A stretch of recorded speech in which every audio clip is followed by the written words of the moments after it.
We're still trying to get this shed done. Day 33. We forgot to intro, so we're already halfway through our day. Oops. But you don't know that.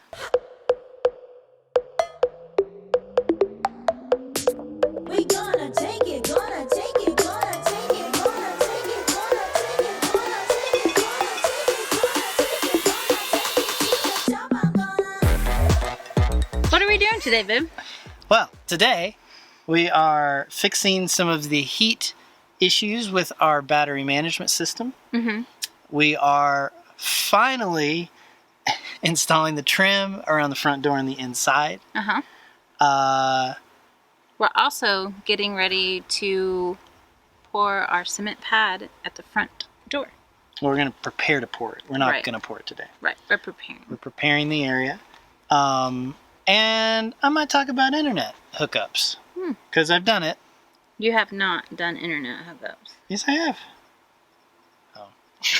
You have hooked up internets. I have hooked up the internet, and it's mostly working, just like the power. Still working through a few little things to get it nice and smooth and stable. But for the most part, it works. Yeah. And do you see how well rested we are? Yes. How could that be? I don't know. I feel like I've got a new calling. A new lease on life. Yeah. Like, I have a second wind. We're ready to get this shed done. Are you going to tell them why? No. That's so weird. Guys, last of your day. Let's get going.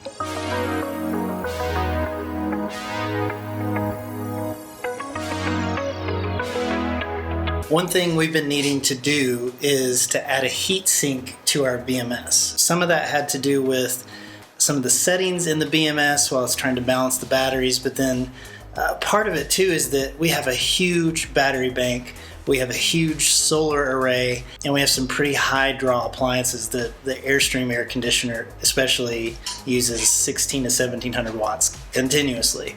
And so while all that is going on, the BMS, when the battery gets up to 100% and it starts trying to balance those batteries at those top voltage levels, is it's overheating. Now usually what it does, and I've been told that this is normal, is that when you first get the batteries and when they start balancing, it's going to do that, and so it'll get really hot and it'll kind of like soft shut itself off, do a little internal reboot, and then come back online, and it doesn't actually affect anything. It doesn't cut the power, it doesn't turn the contactor off.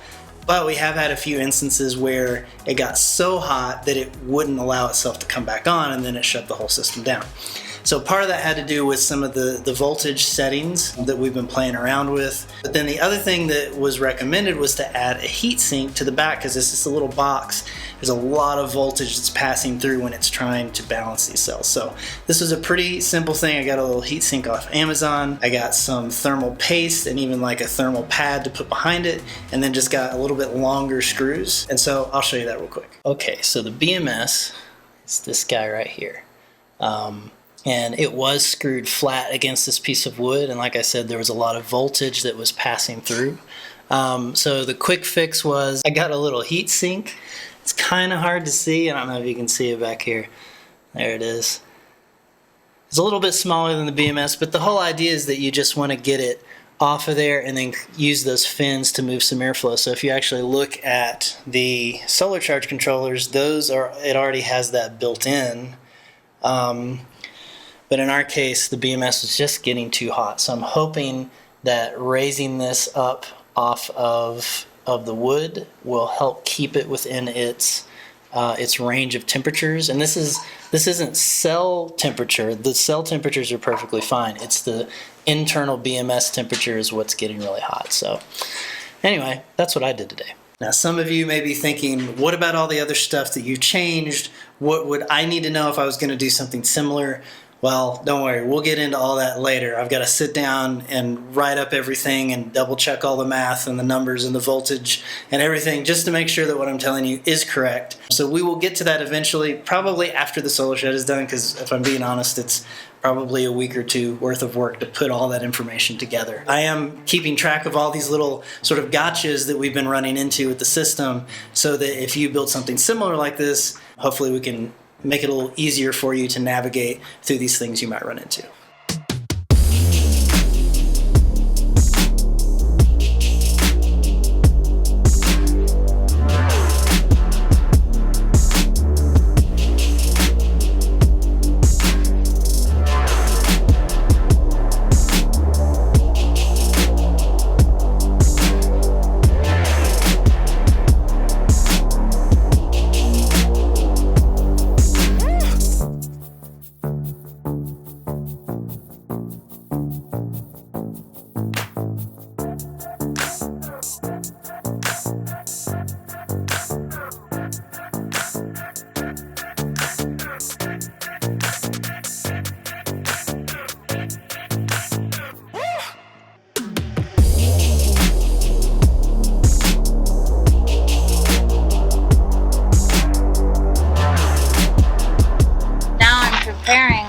entryway.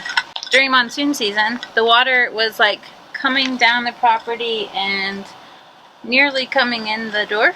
So what we did in a hurry is throw a whole bunch of dirt right in front of the door so that the rain would go that way.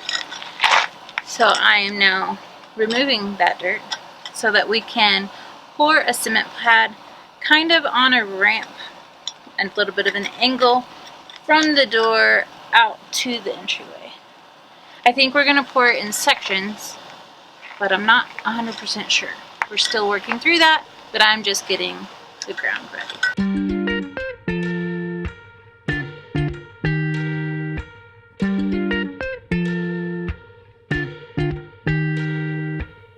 Bags packed, things are moving fast, heading west on I-10, leaving Arizona.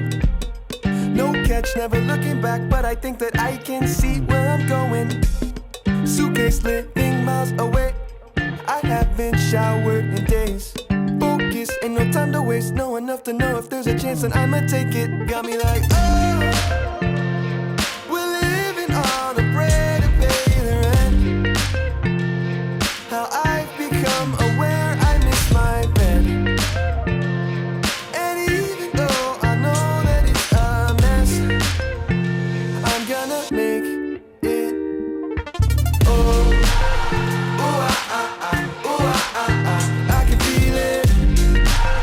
Ooh, ah, ah, ah, ooh, ah, ah, ah, keep breathing now. They're all staring at me. They think I have food. They're all just waiting.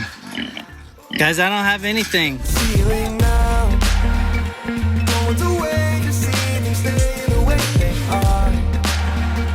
Are we just sleepwalking on? Going to wait to see things stay the way they are.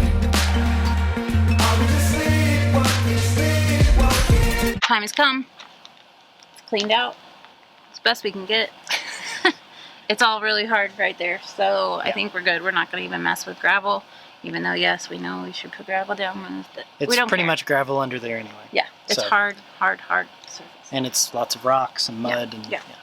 So what we're going to do is cut that piece of wood, get our rebar ready, and make sure we have the right angle that we want to have. Let me back up. Back up. We're going to do this in 2 days. 2 pours. Why are we doing it in 2 pours? Because I can't reach it if we do it all in 1 pour.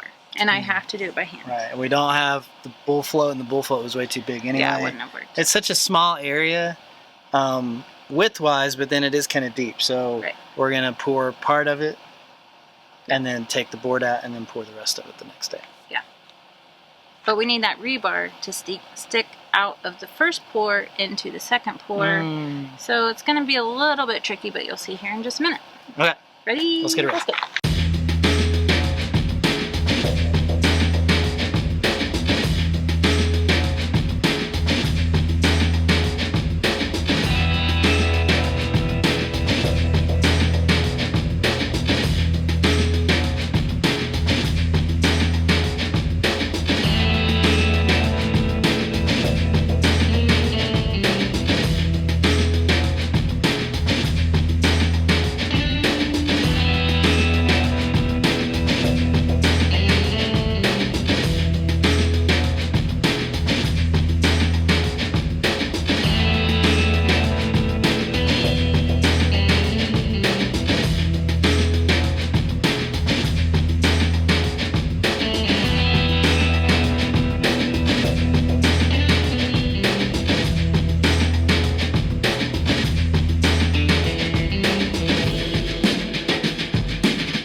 So tomorrow we're going to pour this first section here and stop it at the board. That way we can hand trowel everything. It is at an angle so that the rain can, if rain gets on it, which it shouldn't because we have a roof, but if rain gets on it, it can come out this way. And the rebar that connects the first pour to the second pour, we'll just be able to take this, the stakes out and pull the wood out tomorrow and be ready for our second pour. All right, so let's talk internet setup. You may remember that we connected our internet antennas as two omnidirectionals. One will work for Wi-Fi and one will work for LTE 4G cell signal, right? Those wires are run through, they're kind of hanging down here, they're bundled up. So one of those wires goes into the WeBoost, and that's for the cellular signal. So this is going to run in here, and then this is actually plugged in. It's got power, so it boosts the signal from that 4G tower, and then it's got a little internal antenna, and all the signal goes here, and it creates a really concentrated, strong signal. There can be some like radiation involved, so it doesn't like broadcast it all over the building. It keeps it very contained. So that you set right next to your hotspot. And so I have a Verizon hotspot right here, right now, and I could see the difference immediately. Without this boosting, I had 1 bar, and as soon as I plugged it in and connected the internal antenna and put it next to it, I had all 4 bars.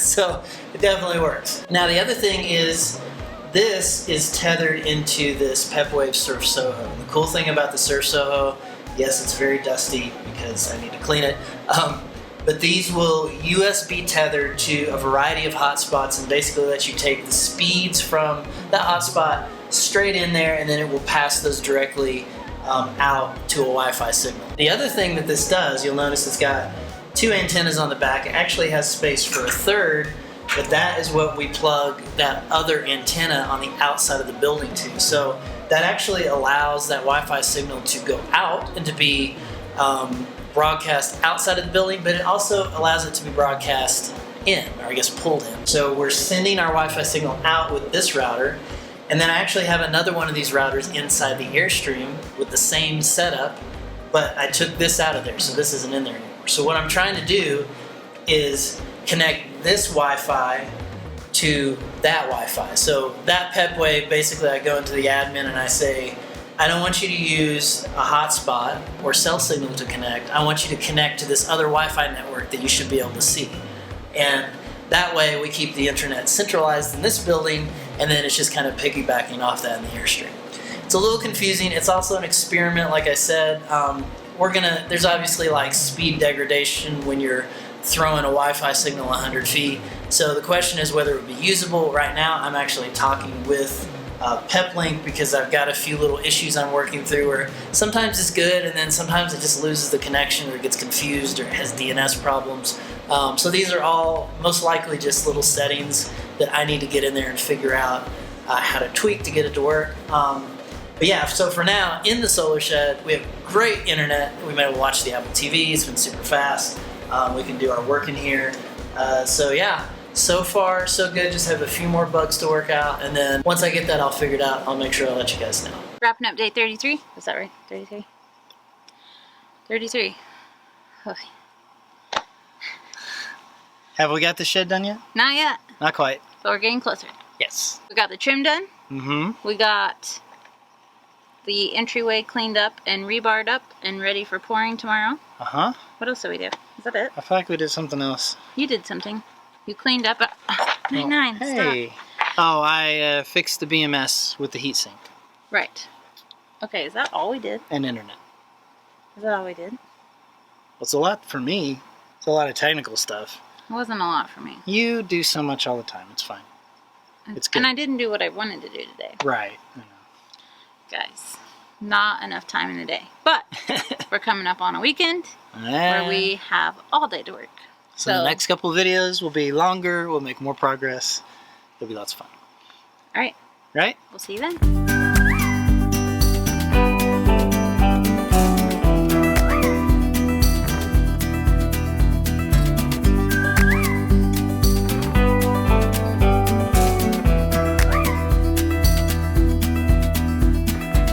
I've never known a love so steady.